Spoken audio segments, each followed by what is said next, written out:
Dr. Morey, Uncivilized Vitality, and this is going to be a video about our 13th philosophical point, the pacing, or CV Pacem Parabellum.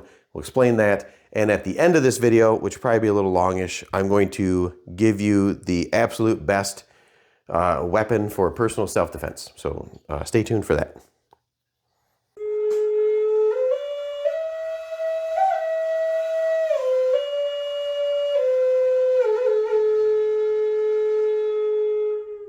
Okay, so 13th philosophical point for Uncivilized Vitality is our pace, or we use the Latin phrase CV Pacem Parabellum. If you want peace, prepare for war.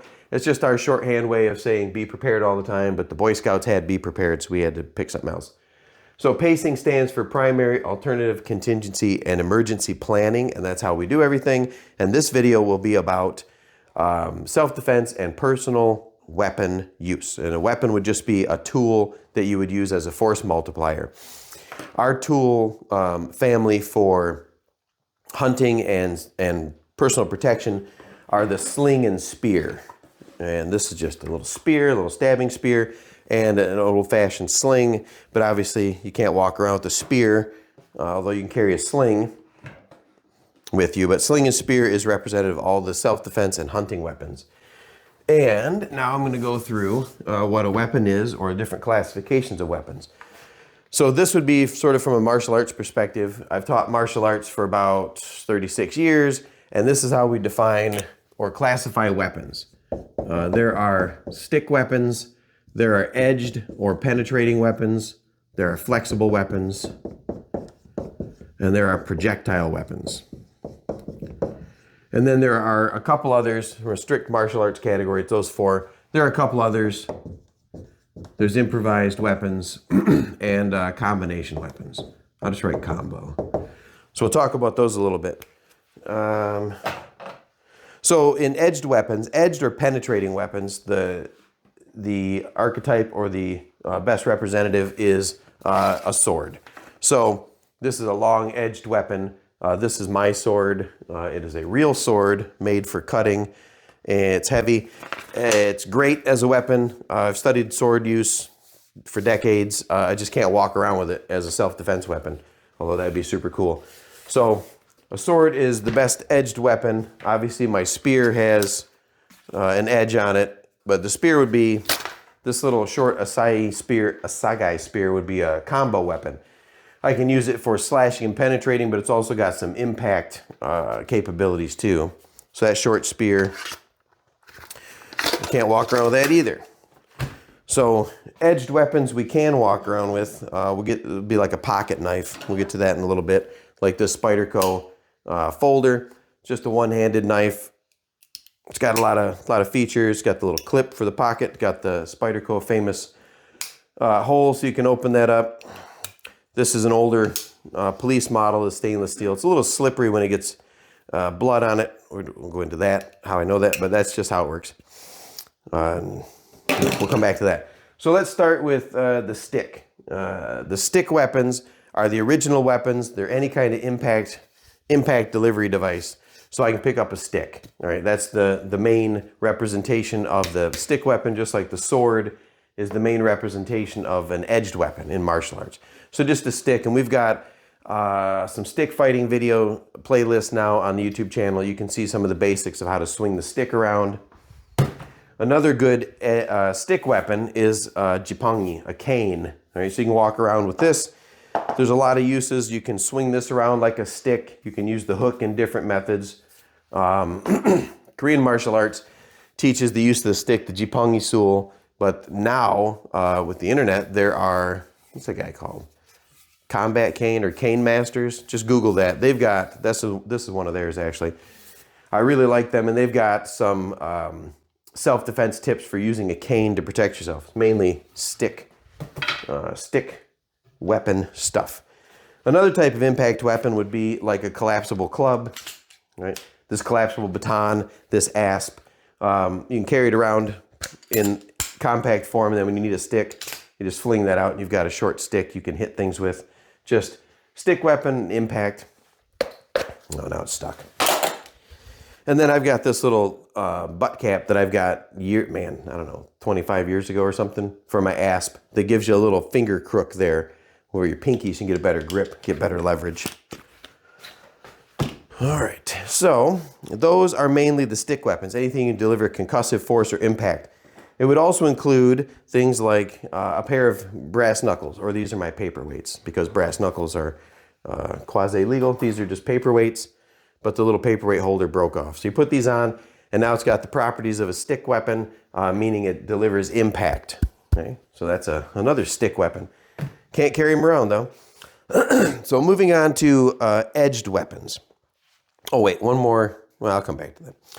Edged weapons. The quintessential edged weapon would be a sword or a spear. You can't walk around with that. So most people opt to go with the pocket knife. Like I just showed this Spyderco police model. It's got serrations. It's got a very sharp point. You can penetrate and slash with that. It's a little slippery for handling, and it is a folder, so I'm not a fan of that for self-defense, but it does allow you to carry a knife around in your pocket.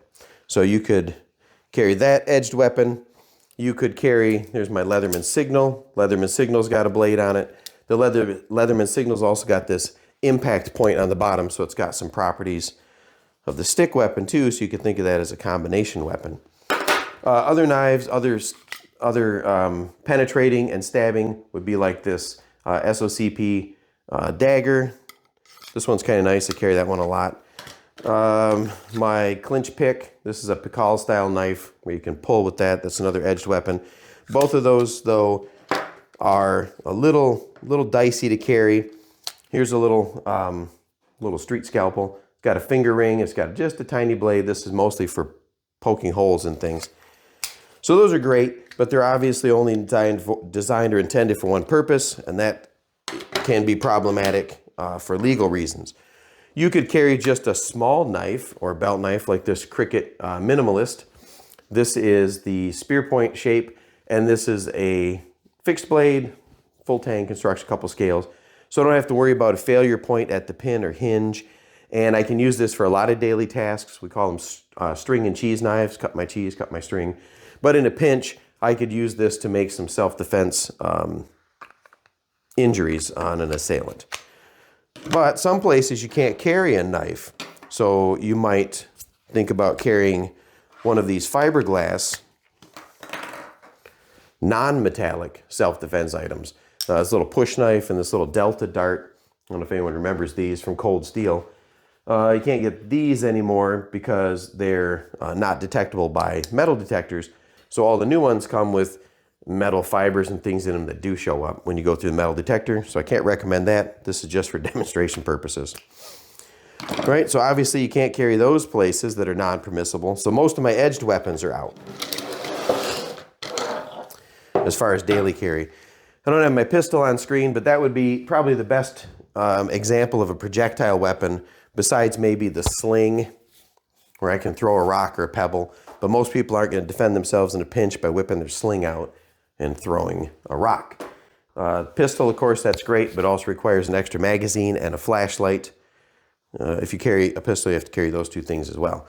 But again, same as the sword and some of the knives or non-traditional penetrating items, can't carry those in certain places. Flexible weapons are the least practical. That's going to be like a bullwhip or just a length of rope, one of our fast ropes, a silk rummel or handkerchief that can be used as a self-defense weapon. You can wrap this up and use it, not just to rat tail somebody, obviously, but to use it to strangle or secure limbs with your flexible weapon, the rope. But again, that's not very practical because it requires a huge degree of skill to use that in any real manner, except for martial arts fantasies and YouTube warriors. So these weapons can be combined a lot of times, the properties like the impact and the edge components can be combined in tools like a tomahawk or an axe, right? So it's got the stick part, so there's the impact and momentum and the weight of the head, but it's also got this edge that will cut and penetrate. So a tomahawk's an example of a combination weapon. Improvised weapons would be falling not quite into these categories solely, although you could just pick up an umbrella and hit someone, so then it becomes an improvised stick weapon. You could use a piece of broken glass or a bottle to cut someone. That would become an improvised edged weapon, that sort of thing. But in the sense of improvised, that would be putting tools to use that weren't necessarily meant to be weapons. A favorite of mine, because this one can go a lot of places, airplanes for instance, is just my steel water bottle, my steel canteen with a bandana tied around the handle. I know Rendell likes this one. We showed this one 2 years ago. Once you get to the airport with your empty water bottle, your canteen, reusable water bottle, you got to be environmentally friendly. And then you put the bandana on that, and just carry that around full of water, and now you've got an improvised 5-pound flail. This makes a great improvised weapon, impact weapon, or stick weapon. Another one that I really like, and I carry around in my car all the time, is my shovel. This is my cold steel shovel, and it is a shovel, but it also has impact capabilities. Obviously, you can hit somebody with anything, but it's almost tomahawk-like because it has these sharpened edges and the tip on that, so that I can use that as an edged weapon, or as an impact weapon, or just as a shovel. So that's handy to have in my Jeep or at camp if I had to improvise a weapon, but I can't carry my shovel around with me everywhere. Speaking of camp, I know I mentioned the water bottle thing a few years ago, and a lot of people like that now. Another improvised weapon that you can carry a lot of places is just a tent stake. Right? So this fiberglass or ABS plastic tent stakes, bright orange. I thumb cap that, and now I've got a great improvised stabbing device. It's not sharp enough to get through a heavy coat, maybe, or a lot of clothing, jeans or leather, but as opposed to this SOCP dagger, this tent stake would work in a pinch. However, if you're walking around with an orange stake in your pocket, I mean, it's conceivable you could just carry your stake everywhere, but it would only be an improvised weapon if it's available, unless you're going to carry a stake around. That's just weird. So now we'll get down to the end of the video and what I suggest as the best weapon. It doesn't necessarily fit into any of these classes outright. It is an improvised weapon, but I think this is the best weapon for personal self-defense. It's the one I've used primarily for about 30 some years. It's a pair of quality leather gloves. You put these on, I get the added benefit of protecting my hands from, not definitely to protect for knife slashes, but it gives me better than just my bare hands. I'm not going to cut or scrape or lacerate my knuckles on teeth or on the ground. It gives me a good grip to put hands on, protect my fists when I'm using striking techniques. And it just gives me a sense of security to have these gloves on my fists, even though they're not padded, because it's thick, it's quality leather, so the leather will protect my skin, and now I'm able to defend myself using my natural tools. And I can carry a pair of gloves everywhere, on planes, into courthouses, anywhere I go. There's no law prohibiting the use of gloves, or there's no nefarious reasons someone would have gloves. Maybe in Michigan in August, carrying a pair of gloves around in your pocket looks kind of weird, but it definitely doesn't look as weird as walking around with the sharpened orange tent stake. That looks like something you'd make in prison, and you're probably gonna get in trouble. They don't have to be dress gloves. You can also, these are just my camp gloves I keep clipped to my backpack.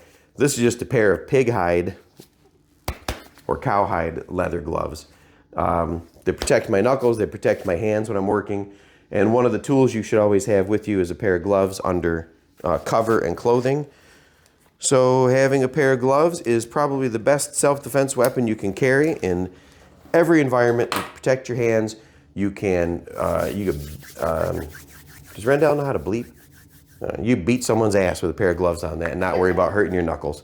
So that's it for going over pacing and the classes of weapons in martial arts, or at least the martial art that I've taught. Stick, edged, flexible, projectile. Your best projectile weapon is not going to be your sling, although we use that as the archetype for the sling and spear. Get a pistol, flashlight, extra mag. Flexible weapons, that's just anything you can tie or restrain an opponent with. Edge weapons are for cutting and perforating, poking holes in sticks. Stick weapons, anything that's an impact. You get a lot of combo items, combinations of these properties or classes, and then you can improvise a lot of them. So that's it. Now you have to buy me a coffee. Well, you don't have to buy me a coffee. I said that wrong. You can buy me a coffee, and Rendell put the link down below, and that helps donate. Oh, up here. Rendell will put it up here. And then that'll help donate to the charity, help support the channel. And if you have any questions, leave them in the comments below. And then make sure you read the disclaimer about this is not legal advice, because you have to be careful with that. When I keep saying weapons, I should have air quoted the whole time, but I didn't. So leave a comment, share, subscribe. What else? Smash the like button. I think that's it. Okay, good.